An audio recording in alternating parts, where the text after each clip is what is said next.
All right. What's up, guys? We're here. The A-Team, back in effect. What's going on, fellas? Wait. Which of the A-Team am I? I'm not. You're Mr. T, of course. I'm Mr. T. I'm B.A. Baracus. That was for our buddy Antarchrist, who's always saying about the A-Team's on when we're on. So I like to bust balls. Let's face it, I'd be face. Yeah, you're right. I guess you would be face. Zach would be the weird helicopter guy. Yeah. I ain't getting on no plane. Murdoch. You're Murdoch, dude. I ain't getting on no plane, Hannibal. You're Murdoch. You'd be the mediocre-looking chick that we help every week. No, man. I'm the fucking good-looking dude, man. What's his name? Face? Yeah, that's who I am. Face. Yeah. Yeah, your face. Your face looks like the back of my sack. Guys. Face, Murdoch, Hannibal, and B.A. Baracus. Yeah. Hannibal. That's who you are, man. I mean, Murdoch. I hear they're redoing the A-Team with an all-woman cast. Don't get me started. Ghostbusties. I had a better idea for the A-Team. I was going to do an all-black cast, except the guy that played B.A. would be an extremely large white guy. I'm telling you, they should do that. I think they should do that with every Didn't movie. they do an A-Team movie? I don't know. Yeah, they did, but it was a recent one. Yeah, they did do one. Who would watch such a With Liam Neeson or something like that. It was Hannibal. Yeah. That guy's got some pipe, apparently. Yeah, he's the man. So how was your week, boys? I disagree with him being the man. Every time I see a clip for him in a movie, it's just like, all right, yeah, someone took your daughter, whatever. That's it. It's every fucking movie is someone took his daughter or his plane or something. I don't know. It's just retarded now. Well, he started off trying to be like a romantic lead, and he didn't make it in any of those films. And so now he's like the because he's a bad actor. He plays one role, and that's it. He does it very well. That's true. Who, Liam Neeson? He's a bad actor. He's hostage version of Matthew McConaughey. I lost a lot of respect for that guy this week, man. I heard a thing he said about Americans have too many guns and we're too violent. Says the guy who kills 14 fucking people a minute in his fucking movie, right? Shut the fuck up, you British cocksucker. Or his wife or something. Yeah, I mean, fuck that guy. Like, he doesn't have armored guards when he goes places and all that shit. I hate people that talk shit like that about, too many guns and too many dummies. Yeah, but Maxwell, his armored guards that have guns aren't Americans. They're Canadian. Exactly. He's comfortable with them. So it's just slingshots. Yeah.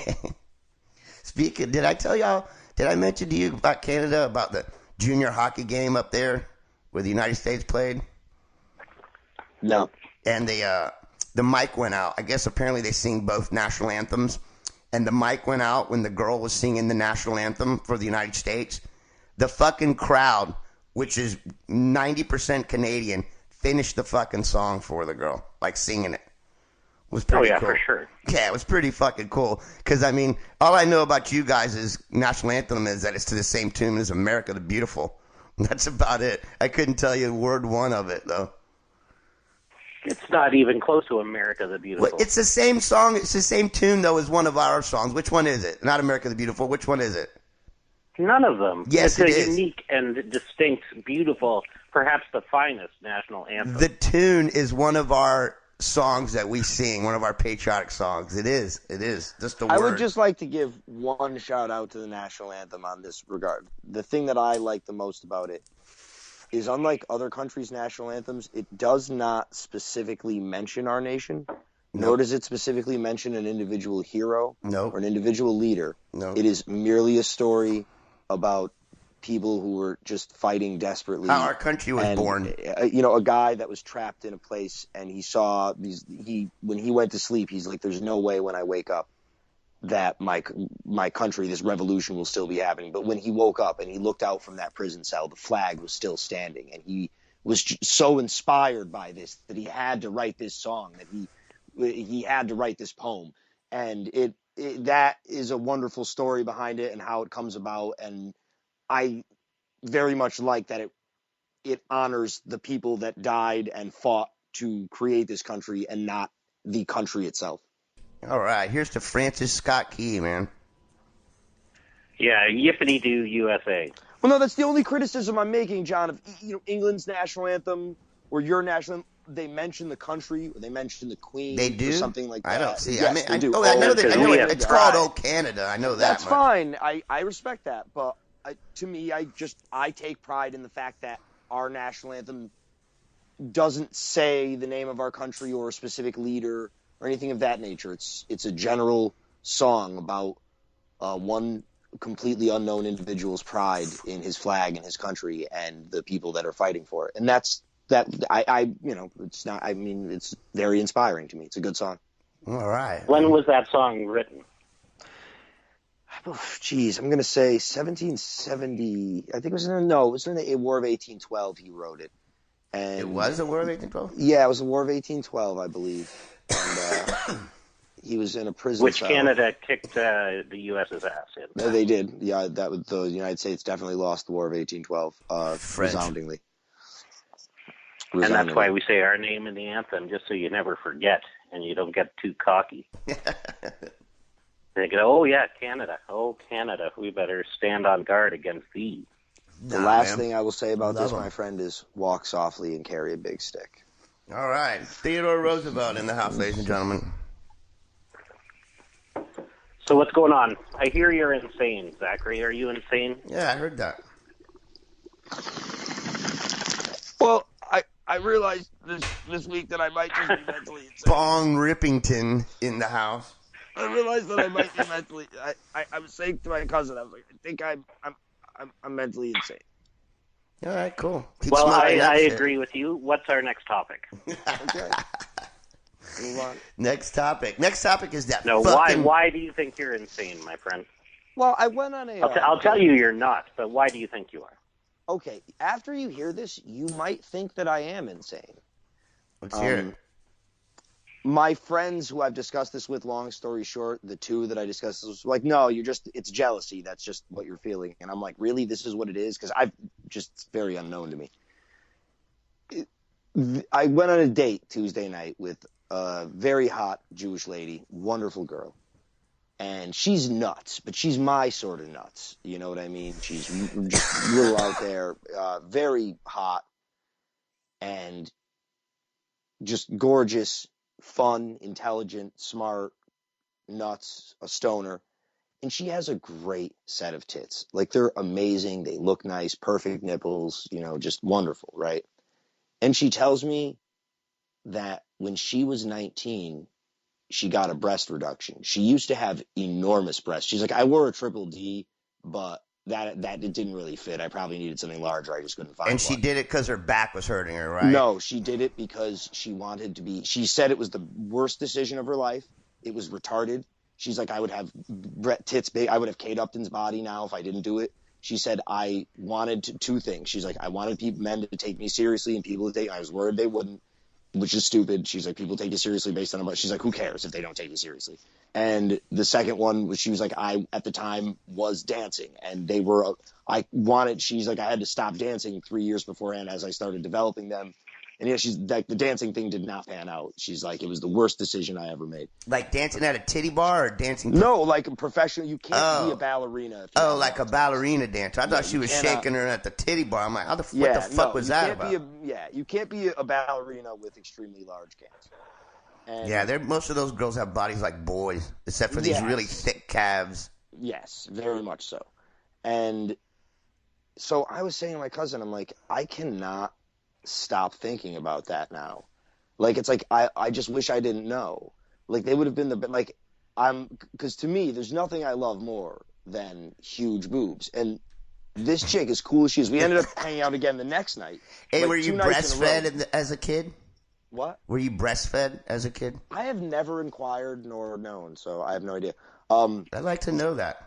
I will, I've never asked my mother. So Find that out for we next should have week. your mom on the show one day. That'd be I'll ask her if she'll do the show. I have no idea. Go ahead. But, so we went out again the next night, which is very rare. I never see a chick that I've just seen for the first time 2 nights in a row, nor do I want to usually. This is very, very rare, but this chick was really cool. But it's like, the minute I'm not around her, I cannot wrap my head around the fact that she used to have these enormous jugs, and now she only has they're D cups. They're very full. They're prominent and wonderful, and they're shaped beautifully. She had a fantastic surgeon. But I just can't wrap my head around that. And this is the worst part. This is the part that she said to me, because I have tons of friends that are exes, like my friend Deirdre, who will be over later on tonight. She's my ex. She says, I have one friend that's an ex. It's my high school boyfriend. And, we dated all throughout high school. We're just friends now, but I'm still friends with him. And she said, I think he's like, with someone or something like that. And I'm like, if I see this girl long term, I'm going to have to interact with this guy. And he got to have access to those drugs for 4 years that I'll never get to touch. And it's like, that's why I think I'm mentally insane. I said, I think I'm mentally insane. That would. You're not mentally insane. You're just a superficial prick. I think that's a sign of mental insanity. I don't think so, because I think that, you have an idea now of what could have been. Oh, it kills me. And you're so craving that could have been that you're going to let this currently happening just slip through your fingers. No way. We're hanging out again on Saturday, so that's not going to happen. And she's awesome, and I really like her a lot, and I highly doubt. But it's just, it's like now I'm wondering in my head, because every situation I get in life, I play out to the extreme. Like in my mind, I play out, and what if I'm doing this podcast again for the rest of my life? Whatever. Everything I engage in, I play it out to the extreme, and it's like if I was to, the only hurdle in my mind with dating this girl on a long-term basis would be can I mentally get over that? Oh my God, you are insane. If you're that hung up on these titties, bro. I'm fucking they went from absurdly fucking huge to double D's, which is nasty huge. Dude. Let me explain. It's this woman, a chick with tits like that, like she used to have, and who she is my dream girl. So it's this woman was my dream girl and now still is, but or something like that. Hypothetically. I don't know her that well. You never know. People could be whatever. But it's just hypothetically, and I'm wow, I think I'm mentally insane. And my cousin, who's my best friend, says I'm not mentally insane. He just says I'm a very quirky human being. He doesn't think I'm mentally insane. I think you're a little bit crazy because I think I am. I think I am mentally insane. Double D titties on a skinny girl. No, they're not double D. They're single D. Oh my God, even better. So they're not going to get all droopy and hangy. They're nice. I like hanging. I like that. You like previously breastfed, saggy, deflated boobs? Well, not deflated, but I like, yes, firm. I like that. There has never been a set of big tits that I've seen that I'm not there's ones that are better and worse, but there's never been a set that I've seen that I'm I don't want to put my lips on that or fondle them. Never. Wait till you see mine. Well, that's true. It could be that. Yeah. His are a little hairier around the nipple than you might be used to, but maybe not. I don't know. If she is a Jew girl. The ones that I'm going to develop at some point are not going to be good. But yeah, that's my story for this. But other than that, the week has been fantastic. I've been feeling much better this week. I've been very positive and just having a fantastic week. Wow, cool. Well, yeah, you've been dating 15 girls. But I don't think you can see this girl anymore, Zach, because if you have that little itch in your mind, it's just going to keep growing and growing. You're not going to be able to overcome that unless you can just wipe it out right now. Yeah, but I haven't had sex with her yet.